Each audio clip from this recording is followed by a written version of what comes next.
हरियाणा में विधानसभा चुनाव 2024 की शुरुआत हो चुकी है। जो झाड़ू है वो चल चुका है हरियाणा के अंदर, जनता ने अपना मन बढ़ा चुका है। तो ऐसे में 10 सालों को आप किस तरीके से देखते हैं? कांग्रेस आ गई, कभी बीजेपी आ गई, तू मुझे कुछ ना कहियो मैं तुझे कुछ नहीं कहता। दोनों चक्कियां हैं, ऊपर एक पड़ाव नीचे एक पड़ाव, बीच में जनता को पीसते रहते हैं आटे की तरह। मुकाबला टक्कर का है।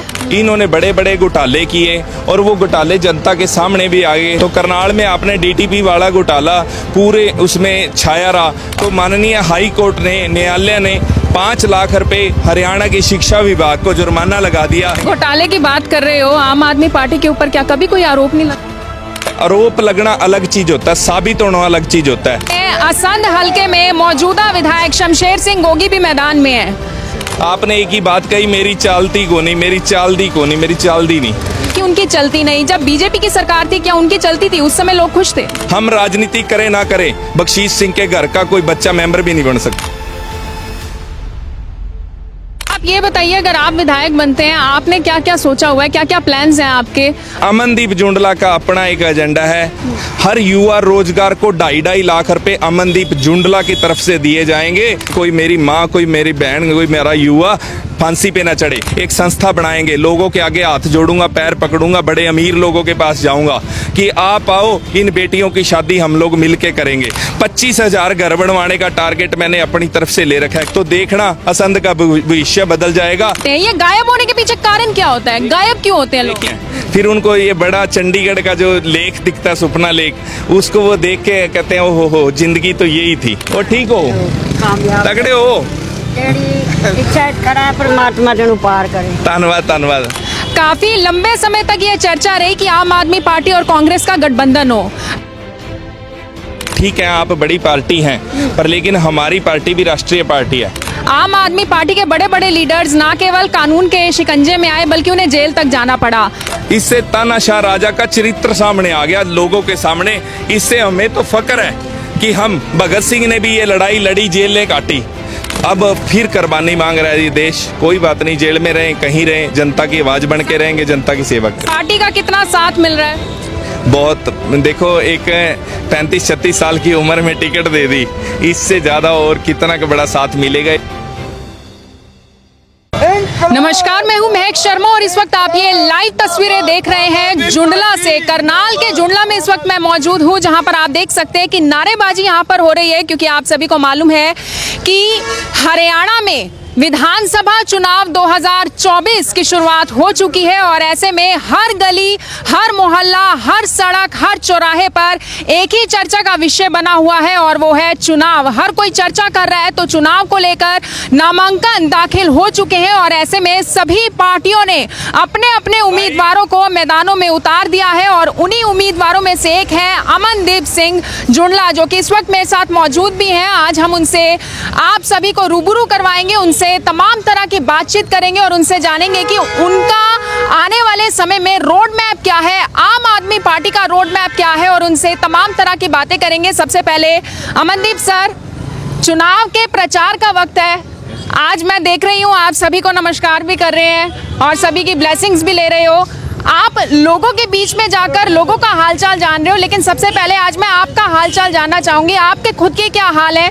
क्या स्ट्रेस में है या फिर खुशी है क्योंकि आम आदमी पार्टी ने आपको उम्मीदवार बनाया? देखिए, स्ट्रेस में कभी लेता नहीं, स्ट्रेस में कभी लेता नहीं। राम राम जी, राम राम ताऊ जी, आजो ताऊ जी, आजो आजो, राम राम ताऊ जी। स्ट्रेस में कभी नहीं लेता। वो आपकी स्माइल बता रही है। क्योंकि मैं गुरु के बाणे में रहता हूँ। जो उन्होंने करना है, परमपिता परमात्मा ने हमारे को अच्छा परिवार दे दिया, अच्छे संसाधन दे दिए, अच्छा पहनना, अच्छा खाना पीना, अच्छी बुद्धि दे दी, अच्छा सर्कल दे दिया, यारों दोस्तों का, पार्टी में इज्जत दे दी, जनता का प्यार दे दिया, तो स्ट्रेस किस बात का? स्ट्रेस बिल्कुल नहीं है, खुशी है। बिल्कुल खुशी है। खुशी किस बात को लेकर है? खुशी इस बात को लेकर है कि मेरा गाँव मेरे साथ है, मेरा हल्का मेरे साथ है। हल्का साथ है और पीछे आप समर्थकों की भीड़ देख सकते हैं। ये जुंडला के लोग हैं और अमनदीप सिंह खुद भी जुंडला से ही है। सर, जुंडला में होने का फायदा जरूर मिला है? देखिए, जुंडला मेरा गांव है, मैंने यहाँ पर जन्म लिया है और यहाँ के सभी मेरे चाचे, ताऊ, भाई, बहन सब मेरे अपने हैं। तो यहाँ तो आदमी को गर्व होता है, इस गांव पे मान होता है, जहाँ का वो होता है। तो बिल्कुल आप देख सकते हैं तमाम जो समर्थक हैं उनका आशीर्वाद मिलता हुआ यहाँ पर नजर आ रहा है। अमनदीप जी, आपसे जानना चाहूंगी, दिल्ली में आम आदमी पार्टी की सरकार है, पंजाब में आम आदमी पार्टी की सरकार है और हरियाणा जो कि बीचों बीच दिल्ली और पंजाब को बीच में जोड़ता है, क्या लगता है आम आदमी पार्टी इस बार हरियाणा में भी कोई चमत्कार दिखाएगी? देखिए, बिल्कुल दिखाएगी। हरियाणा के अंदर आज आम आदमी पार्टी दस्तक दे चुकी है। जो झाड़ू है वो चल चुका है हरियाणा के अंदर, जनता ने अपना मन बना चुका है, क्योंकि हरियाणा के स्कूलों के हालात बहुत दरदर हैं। हरियाणा के बच्चों का भविष्य बेरोजगारी की तरफ जा रहा है, युवा बेरोजगार है। हरियाणा की माताएं बहनें स्ट्रेस में अपने घर को चला रही हैं, क्योंकि महंगाई बहुत ज़्यादा हो चुकी है। इसलिए बदलाव होना जरूरी है और होना भी चाहिए, क्योंकि कभी कांग्रेस आ गई, कभी बीजेपी आ गई, तू मुझे कुछ ना कहियो मैं तुझे कुछ नहीं कहता। और जनता को इन्होंने इसी ऐसी चक्की में, ये दोनों चक्कियाँ हैं, ऊपर एक पड़ाव नीचे एक पड़ाव, बीच में जनता को पीसते रहते हैं आटे की तरह। तो वो कभी वो ऊपर आ गया, कभी वो ऊपर। अब की बार जनता को एक विकल्प मिल गया, अरविंद केजरीवाल जी का विश्वास मिल गया, क्योंकि उनको पता है कि उन्होंने करके दिखाया है और गारंटी है इस बात की। इसलिए जनता अरविंद केजरीवाल जी पे विश्वास करती है और मेरा हल्का मेरे पे भी विश्वास करता है, अरविंद जी पे बहुत ज़्यादा खुश है और मेरे को प्यार अपार मिल रहा है। सर, असंध हल्के की बात करूं तो हॉट सीट कहना बिल्कुल गलत नहीं होगा। सांसद राघव चड्ढा खुद यहां पर आए थे नॉमिनेशन फाइल करवाने के लिए। मुकाबला टक्कर का है। देखिए, पहले सरदार भगवंत मान जी जो पंजाब के बड़े भाई, नमस्कार, और ठीक हो? देख लियो, ध्यान रखियो भाई, राम राम। ऐसे पहले भगवंत मान जी आए, बड़ा के लोगों ने उनको बहुत प्यार किया, संध की जनता ने इतना अपार प्यार दिया कि संध में जो हरियाणा में मोदी जी की रैलियां ऐसी नहीं हो पाई जो संध की जनता ने उनको प्यार दिया। और राघव चड्ढा जी जब यहाँ पर आए तो उनकी टीम दुकानों पे गई, बाजार के अंदर, उन्होंने मेरे को बताया, अंदर घरों में गई, गरीब आदमियों के घर गई, तो वहाँ पर भी लोगों ने इतना प्यार अमनदीप जुंडला को, आम आदमी पार्टी को दिया कि राघव जी भी इतना खुश होके गए। और मैं कहता हूँ कि इस जनता का कैसे धन्यवाद करूँ, असंध वासियों का कैसे धन्यवाद करूँ। परमात्मा मेरे को मौका दे इनकी सेवा का, मैं सारे धन्यवाद उस सेवा के रूप में इनको दे दूंगा। सर, आप आम आदमी पार्टी में, हरियाणा में आम आदमी पार्टी के प्रवक्ता हैं। हाँ जी, आपसे जानना चाहूंगी, पिछले 10 सालों में हरियाणा की सरकार में बीजेपी की सरकार थी, तो ऐसे में 10 सालों को आप किस तरीके से देखते हैं, वो एक बार जरूर बताएं। आपके खुद के विचार क्या हैं? देखिए, भ्रष्टाचारी सरकार थी, इन्होंने बड़े बड़े घोटाले किए और वो घोटाले जनता के सामने भी आ गए। जैसे कि मैं डिस्ट्रिक्ट करनाल को बिलोंग करता हूं, तो करनाल में आपने डीटीपी वाला घोटाला पूरे उसमें छाया रहा। आपको पता है कि जनता ने इनके साथ, जनता को इन्होंने पीसा। अच्छा, शिक्षा विभाग की बात करें तो माननीय हाई कोर्ट ने, न्यायालय ने 5 लाख रुपए हरियाणा के शिक्षा विभाग को जुर्माना लगा दिया कि अच्छे बाथरूम नहीं है और स्कूलों के अंदर जो है, भाई कैसे हो और ठीक हो? सत श्री अकाल जी। अच्छे टॉयलेट नहीं है, स्कूलों के अंदर लाइट का प्रबंध नहीं है, डेस्क अच्छे नहीं है, चार दीवारी नहीं है। अंकल सत श्री अकाल और ठीक हो? भाई राम राम और ठीक हो? तो इसलिए जनता ने ये दिखा दिया, इन्होंने एक बात को दिखा दिया। अच्छा, सत श्री अकाल और ठीक हो? इन्होंने, जनता ने एक बात को, इन्होंने इतना जनता को मतलब टॉर्चर किया कि हमारे बच्चों का भविष्य, 2.5 लाख के आसपास नौकरियां खाली पड़ी हैं, इन्होंने भर्तियां नहीं की। अगर कोई भर्ती निकालते हैं तो पेपर लीक हो जाता है। कहाँ जाए युवा, इन्होंने बेरोजगार कर दिया। आंगनवाड़ी वाली हमारी बहनें हैं, उन्होंने अपना हक मांगा, उन पे लठ चला दिया। सरपंचों ने गांव की आवाज़ उठाने की कोशिश की कि गांव का काम हम कैसे करवाएं। घोटाले की बात कर रहे हो, आम आदमी पार्टी के ऊपर क्या कभी कोई आरोप नहीं लगा? देखिए, एक बात स्पष्ट है, आरोप लगना अलग चीज होता है, साबित होना अलग चीज होता है। माननीय न्यायालय ने ये साबित कर दिया कि राजनीति थी। अभी परसों अरविंद केजरीवाल जी की जब जमानत हुई तो माननीय न्यायालय ने, जस्टिस ने एक बात को स्पष्ट कर दिया जनता के बीच में कि ईडी ने जब जमानत दे दी उसके बाद ये केस बनता ही नहीं था, ये राजनीति के तौर पे इनको हरासमेंट किया गया। जब कोर्ट ये बात कह रहा है तो ये सब स्पष्ट हो गया। आरोप लगते आए हैं, साबित कुछ नहीं हुआ, क्योंकि एक तानाशाह राजा को पता है कि अब इंडिया की जनता जाग चुकी है, भारत की जनता जाग चुकी है। अब इनका अरविंद केजरीवाल ही एक ऐसा विकल्प है जो जनता में बहुत तेज़ी से बढ़ रहा है, क्योंकि शिक्षा, स्वास्थ्य, रोजगार और हमारे को घर की सुविधाओं के लिए जो चीज़ वो प्रोवाइड करवा सकते हैं वो और कोई पार्टी नहीं करवा सकती। और तानाशाह राजा को पता था कि गुजरात के अंदर एक ही पार्टी थी जो एकदम फास्ट एंड ग्रोइंग 6 महीने के अंदर वहाँ प्रचार किया और 13.5% वोट लेगी और 5 विधायक बनागी। 38 ऐसे विधायक थे जो 5-7 हज़ार से हारे हुए थे। तो ये इतनी ग्रोइंग करके तो आने वाला जो समय है वो बहुत खतरनाक है, इसलिए वो इनको प्रचंडित कर रहे हैं, धक्काशाही कर रहे हैं इनके साथ। असंध हलके की बात कर लेते हैं। असंध हलके में मौजूदा विधायक शमशेर सिंह गोगी भी मैदान में है। उनके पिछले 5 साल के कार्यकाल को आप कैसे देखते हैं? देखिए, मैं तो क्या उन्होंने क्या कार्य करवाए हैं? लोग उनसे खुश थे? देखिए, लोग उनसे पूछते हैं कि 5 साल आपने क्या किया। आपने एक ही बात कही, मेरी चालती को नहीं, मेरी चाल दी को नहीं, मेरी चाल दी नहीं।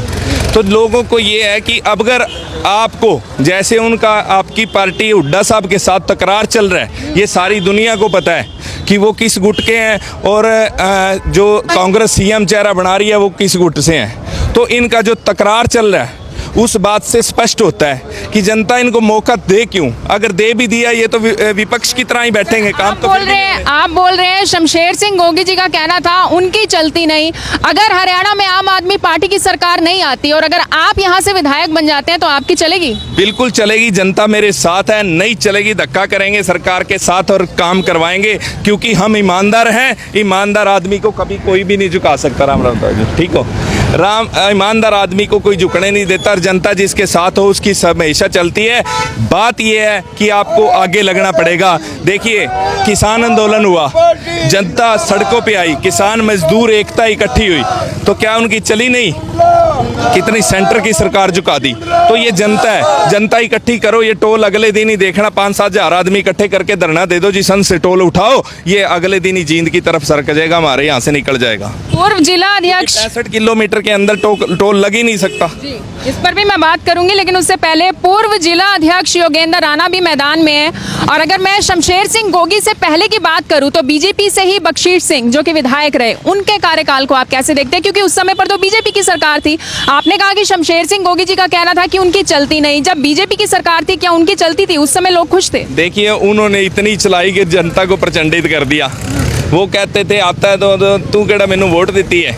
उनका एक ही फैसला था, वो लोगों को हमेशा काम करवा के उनको जलील करके घर से बाहर निकालते थे। इसलिए लोगों ने उनको नकारना पड़ा और उनको हार का मुंह देखना पड़ा। ये उनको जलील करके अपने घर से बाहर निकालते थे। इनको अभिमान हो गया था, मैं एक राजा हूँ, ये अभिमान था। जब उस राजा को ये लगने लग जाए कि तेरी प्रजा जो है वो तेरे नीचे गुलाम है, तो वो राजा राजा नहीं रहता, जल्दी उसका पतन हो जाता है। और वो आपके सामने पतन हो चुका है। बिल्कुल अब राजनीति से सफाया हो चुका है। और ये मैं लिख के देता हूँ गारंटी के साथ, आने वाले समय में भविष्य के अंदर हम राजनीति करें ना करें, बख्शीश सिंह के घर का कोई बच्चा मेंबर भी नहीं बन सकता। सर, इतना तो तय है और इतना तो हम देख पा रहे हैं कि आपने इतना तो तय है और हम देख भी रहे हैं कि आपने असंध हलके में राजनीतिक समीकरण को बदल कर रख दिया है। इन बदले हुए समीकरणों को आप किस तरफ देखते हैं और अपने लिए कैसे देखते हैं? देखिए, मैं कौन हूँ? मैं कुछ नहीं हूँ। जिसने अपनी मैं मार ली वो सब कुछ जीत गया। ये जनता है, जनता समीकरण बदलेगी। जनता का ये प्यार है और हमेशा ये जनता ही जीतेगी। जनता की ही ये टिकट आनी, जनता की जीत और आगे भी जनता जीतेगी। रही बात समीकरणों की, लोग ये चाहते हैं आज एक मजदूर के घर पे जाओ, उसका घर चीने लग रहा है। आप देखना जाके कहीं, मैं आपको स्पेशल कहूँगा, आप देखना। इन्होंने क्या किया, अभी पीछे एक ऐड निकाल दी। माननीय नए जो हमारे सीएम साहब बने थे, नायब सिंह सैनी जी, इन्होंने एक ऐड निकाली, मैंने खुद पढ़ी। नायब सिंह सैनी दे रहे हैं 20,000 आवास योजना के तहत 20,000 मकान बना रहे हैं। 20,000। अब एक बात बताओ, 7,000 तो गांव है, 3 भी नहीं आते। उस 20,000 का क्या करेंगे? अब जुंडला के अंदर जो मैं बात करूं तो तकरीबन 400 450 घर ऐसे हैं जो ऐसे हालात में हैं कि कभी भी गिर सकते हैं। उनको क्या चाहिए? उनके पास पैसे नहीं है, घर में उनकी 2 बेटियां ब्याहने वाली हैं। आज गरीब इसलिए फांसी ले रहा है कि उसको सरकार की कोई हेल्प नहीं मिल रही। स्कीम में तो चल रही है 51,000 रुपया हम कन्यादान देंगे, दिया कितनों को ये बताओ, दिया कितनों को? आप ये बताइए, अगर आप विधायक बनते हैं, आपने क्या क्या सोचा हुआ है, क्या क्या प्लान्स हैं आपके असंध के लोगों के लिए? देखिए, जो हमारी पार्टी का एजेंडा है वो है अच्छी शिक्षा, अच्छा स्वास्थ्य है सबसे ज़रूरी, और 600 यूनिट बिजली फ्री। पर अमनदीप जुंडला का अपना एक एजेंडा है कि हम रोजगार को बढ़ाएंगे। हर युवा रोजगार को 2.5 लाख रुपए अमनदीप जुंडला की तरफ से दिए जाएंगे, ज़्यादा से ज़्यादा लोगों को 5 साल के अंदर, इसलिए कि वो अपना रोजगार चलाएं, वो अपने घर को समर्थ रहें। कोई मेरी माँ, कोई मेरी बहन, कोई मेरा युवा फांसी पे ना चढ़े। और रहेगा 25,000 लड़कियों की शादी करवाने का टारगेट रखेंगे। एक संस्था बनाएंगे, लोगों के आगे हाथ जोड़ूंगा, पैर पकड़ूंगा, बड़े अमीर लोगों के पास जाऊंगा कि आप आओ, इन बेटियों की शादी हम लोग मिल के करेंगे। 25,000 घर बनवाने का टारगेट मैंने अपनी तरफ से ले रखा है, गरीबों के घर बनाने का टारगेट ले रखा है। अगर ये तीनों चीज़ों में हम सक्सेस होते हैं तो देखना असंध का भविष्य बदल जाएगा, तकदीर बदल जाएगी। संदीप जी, आपको नहीं लगता कि लोगों का तो एक ही विचार होता है, लोग तो यही सोचते हैं कि जब भी चुनाव होते हैं, राजनीति में जो भी उतरता है वो वादे बहुत सारे करता है, वो कहता है कि हम ये कर देंगे, वो कर देंगे, लेकिन उसके बाद गायब हो जाते हैं। ये गायब होने के पीछे कारण क्या होता है? गायब क्यों होते हैं लोग? देखिए, गायब उनकी जो नीयत होती है ना, वो डोल जाती है जब वो कुर्सी पे जाते हैं। और आप गायब नहीं होंगे। बड़े बड़े ऑफिसर उनको जय हिंद करने लग जाते हैं। फिर उनको ये बड़ा चंडीगढ़ का जो लेख दिखता, सुपना लेख, उसको वो देख के कहते हैं ओहो हो, जिंदगी तो यही थी। पर लेकिन परमपिता परमात्मा की कृपा से मैं डाउन टू अर्थ धरती से जुड़ा हुआ आदमी हूँ। मेरे को परमात्मा ने पता नहीं किस रूप में आके मेरा रोजगार दी है, मैं उसका शुक्रगुजार हूँ। मैंने ये सारी ज़िंदगी जी रखी है। एक 5 एकड़ के छोटे जिमीदार परिवार से मैं बिलोंग करता हूँ, और मैंने और मेरे भाई ने और मेरे परिवार ने, मेरे पिताजी कभी ट्रैक्टर किराए पे चलाते थे, मैंने टैक्सी गाड़ी किराए पे चलाई 4 साल जुंडला में, रिपर मैंने चलाया, कंबाइन मैंने चलाई, हर काम किया। बाद में मैंने कार बाजार का भी काम किया, साफ सुथरा काम करता रहा, लोगों के बीच में आता रहा, और आज परमपिता परमात्मा ने मेरा रोजगार अच्छा बना दिया। वो इन जनता की जो दुआएं हैं वो लगी, पर इसके साथ साथ एक काम जरूर करता रहा, आज भी और पहले भी। ये बताने की बात नहीं होती, पर मैं फिर भी आपको बता दूं, मेरी जितनी भी कमाई होती है, मेरी कोशिश रहती है 70% हिस्सा उसका सेवा पे जाता है। चाहे वो महिलाओं और बुजुर्गों के लिए आपने क्या सोचा हुआ है? देखिए, महिलाओं के लिए 1,000 जो है 18 साल से ऊपर की जो हमारी बहनें हैं, माताएं हैं। राम राम दादी, वो ठीक हो, तगड़े हो? इच्छा खड़ा है, परमात्मा तेनू पार करे। धन्यवाद धन्यवाद, राम राम भाई। आप ये देखो, हम लोग, ये जो हमारी पार्टी है वो चाहती है महिलाओं को सम्मान के लिए 1,000 रुपया दिया जाए। हमारी जो पार्टी है वो अच्छी शिक्षा की बात करती है, अच्छे स्वास्थ्य की बात करती है। बुजुर्गों के लिए तीर्थ यात्रा है। आज ऐसे हमारे बुजुर्ग हैं जिन्होंने कभी अपना 4 धाम यात्रा नहीं की, जिन्होंने कभी हरिद्वार में गंगा स्नान नहीं किया। आज उनके लिए केजरीवाल जी ने बुजुर्गों के लिए 60 साल के ऊपर के लिए तीर्थ यात्रा फ्री कर रखी है। 4 धाम जाओ, शिरडी जाओ, बालाजी जाओ, हेमकुंड साहब जाओ, या आप अमृतसर जाओ, बुजुर्गों का सारा खर्च केजरीवाल सरकार देती है। एसी रूम में रहो, एसी गाड़ियों में जाओ, कोई दिक्कत नहीं है। वो कहते हैं मैं इनका बेटा बन के आया हूँ। तो बुजुर्गों का जो प्यार है, सम्मान है, मैं आपके दर्शकों को भी कहूँगा कि अपने बुजुर्गों का सम्मान किया करो। ये वो वृक्ष हैं जिनकी जड़ों के साथ जुड़ के हम भी वृक्ष बन सकते हैं। हमारे को ज़िंदगी जीने का तजर्बा आ जाएगा। इससे बचो जितना बच सकते हो। ये बहुत खतरनाक वेपन है। बताओ ना जी, वो आपकी जो टिकटों को लेकर के वो था गड़बड़, श्री श्याम की पूजा करके आए, रख ले। नहीं, देखो मैं एक बात बताता हूँ। श्री श्याम जी का मैं पहले ही एक भगत हूँ, इसलिए कि गौशाला में मैं सेवा करता हूँ, मेंबर भी रहा हूँ जुंडला में, और बचपन से करता आया हूँ। और जब मैंने फर्स्ट दिन गौशाला में ट्राली फेंकी तो मेरे पिताजी से चोरी फेंक दी।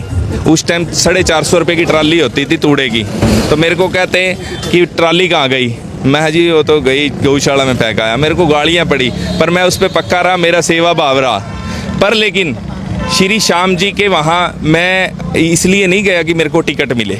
मैं स्पष्ट बात बता रहा हूँ, हमारी आस्था थी, हमारे पास टाइम था। मेरे को तो ये महसूस था भी यार गठबंधन हो गया, देंगे टिकट ठीक है, नहीं देंगे तो कोई बात नहीं, जनता की सेवा में लग रहे हैं, जितना हमारे से होगा करेंगे। हम तो इसलिए गए थे कि हमें दर्शन करने थे और ये अंकल जी मेरे साथ हैं और ये हम पिछले 1 महीने से प्लानिंग करते जा रहे थे, आज चलते हैं कल चलते हैं। और सच बात बताऊं, वहाँ पर अंकल जी ने ये मांग लिया कि हल्के की सेवा के लिए इस बच्चे को आशीर्वाद दो, और खाटू श्याम जी की कृपा हुई, समझौता टूट गया और सभी हरियाणा के वर्कर खुश हुए और ये सेवा का मौका मेरे को मिल गया। सर, गठबंधन की बात करना चाहूंगी। काफी लंबे समय तक ये चर्चा रही कि आम आदमी पार्टी और कांग्रेस का गठबंधन हो। राहुल गांधी जी भी चाहते थे कि लोकसभा में विपक्ष एक साथ आए और बीजेपी के खिलाफ खड़ा हो जाए, लेकिन गठबंधन की बात आगे तक चली नहीं, गठबंधन हो नहीं सका। तो क्या लगता है, जो प्रदेश कांग्रेस के जो नेता थे वो नहीं चाहते थे कि गठबंधन हो, या फिर आप लोगों की मांग कुछ ज्यादा बड़ी थी? देखिए, हमारी पार्टी चाहती थी सम्मानजनक गठबंधन हो। आप ठीक है, आप बड़ी पार्टी हैं, पर लेकिन हमारी पार्टी भी राष्ट्रीय पार्टी है। तो हमारे जो कम से कम वो लीडर जो अपने आप में एक ताबड़तोड़ मेहनत कर रहे थे, तो हमारी पार्टी चाहती थी कि उनको सीटें मिले सबको, और हम बराबर के हक के साथ लड़ाई लड़े, इंडिया गठबंधन का एक हिस्सा बने। और ये शीर्ष नेतृत्व का काम था। क्या कारण रहे, कांग्रेस के क्या कारण रहे, या इंडिया गठबंधन के क्या कारण रहे, या हमारी पार्टी के क्या कारण रहे, इसके बारे में मेरे को ज़्यादा नहीं नॉलेज है। सर, आम आदमी पार्टी की बात करूं तो पिछले समय में हमने देखा कि आम आदमी पार्टी की छवि काफ़ी ज़्यादा खराब हुई। आम आदमी पार्टी के बड़े बड़े लीडर्स ना केवल कानून के शिकंजे में आए, बल्कि उन्हें जेल तक जाना पड़ा। ऐसे में माहौल ज़रूर खराब होता है, लोगों के बीच में पार्टी की छवि खराब होती है। लोगों के बीच में जाना कितना मुश्किल होता है और कितना आसान रहता है? सर, इससे आम आदमी पार्टी की छवि खराब नहीं हुई, इससे भारतीय जनता पार्टी का और तानाशाह राजा का चरित्र सामने आ गया। इससे तानाशाह राजा का चरित्र सामने आ गया लोगों के सामने। इससे हमें तो फक्र है कि हम, भगत सिंह ने भी ये लड़ाई लड़ी, जेल ने काटी, तो हमें इस चीज़ का फक्र है। राम राम ताऊ जी, यू काम ना करो, यू काम ना। आप, इससे हमें फक्र है कि हमें भी हमारे पार्टी के शीर्ष नेतृत्व ने कोई चिंता नहीं करी। उनके ऊपर तानाशाह राजा ने बहुत सारे जो गलत इल्ज़ाम लगाए, बहुत कुछ उनके साथ हुआ, पर लेकिन वो कभी दबे नहीं, झुके नहीं, जनता की सेवा के लिए अड़े रहे, खड़े रहे। और माननीय न्यायालय ने उनको जब बेल दी तो ये साबित हो गया सत्य की जीत होती है।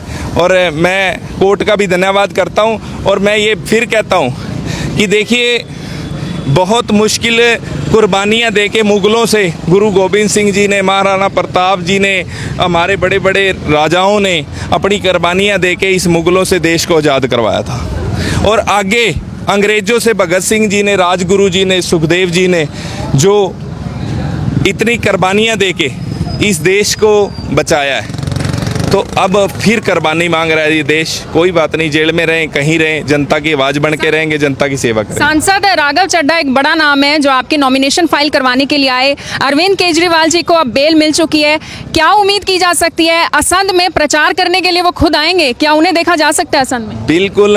पहली बात, मैं सांसद राघव जी की बात करूँ तो मेरे बड़े भाई हैं, हम बराबर के भाई हैं और मेरा उनसे बहुत ज़्यादा प्यार है। और वो उस दिन उन्होंने देखा भी सब ने कि आते सार वो जिस तरह का, वो भी मेरी तरह हंसमुख चेहरा ही है, उनको भी कोई टेंशन नहीं है और नई उम्र है, बहुत फास्ट एंड ग्रोइंग पे। उम्र से याद आया, आप दोनों ही बड़े स्मार्ट दिखते हैं, आप दोनों ही यंग हो, बड़ी कम उम्र है। इतनी कम उम्र में टिकट नहीं मिलती है अमूमन, हमने देखा है। आपको टिकट दी गई है, आम आदमी पार्टी ने आप पर भरोसा जताया है, इस भरोसे का कारण क्या है? देखिए, ये भरोसा ईश्वर कृपा है, परमात्मा है और हमारी मेहनत और लगन है। राघव जी की मेहनत और लगन उनको यहाँ तक रहेगी। उन्होंने भी गलियों के अंदर जाके पोस्टर लगाए।